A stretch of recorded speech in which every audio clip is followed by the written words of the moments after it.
ഷാഫി പറമ്പിൽ എന്ന കേരള രാഷ്ട്രീയത്തിലെ യുവ നേതാവ്.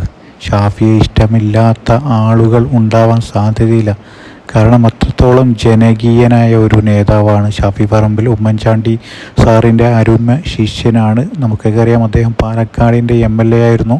പാലക്കാട്ടുകാർ ഈ MLA എന്ന നിലയിൽ അദ്ദേഹത്തോട് കാണിച്ച സ്നേഹം നമ്മൾ കണ്ടതാണ്.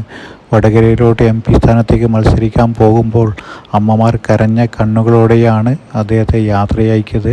വടകരയിൽ വലിയ സ്വീകരണമാണ് ഷാഫി പറമ്പിലിന് കിട്ടിയത്. ഷാഫിയെക്കുറിച്ചൊരു സങ്കടകരമായ വാർത്ത ഞാൻ പറഞ്ഞോട്ടെ. ഷാഫിയെ നിരന്തരം സൈബർ സഖാക്കൾ വേട്ടയാടിക്കൊണ്ടിരിക്കുകയാണ്. അത് വലിയ സങ്കടകരമായ വാർത്ത തന്നെയാണ്. ഷാഫി പറമ്പിൽ വടകരയിൽ തോൽപ്പിക്കാൻ വേണ്ടി അവർ പഠിച്ച പണി 18 പയറ്റിയെങ്കിലും ഷാഫി 1,00,000-ലധികം ഭൂരിപക്ഷത്തിലാണ് വടകരയിൽ വിജയിച്ചത്. പാർലമെൻറ്റിൽ പോയി ഷാഫി പറമ്പിൽ നടത്തിയ തീപ്പൊരി പ്രസംഗങ്ങളൊക്കെ നമ്മൾ കണ്ടതാണ്. ഷാഫിയെ പോലെയുള്ള യുവ നേതാക്കന്മാർ ഇനിയും രാഷ്ട്രീയത്തിലോട്ട് കടന്നു വരട്ടെ എന്നാണ് നമ്മൾക്ക് പറയാനുള്ളത്.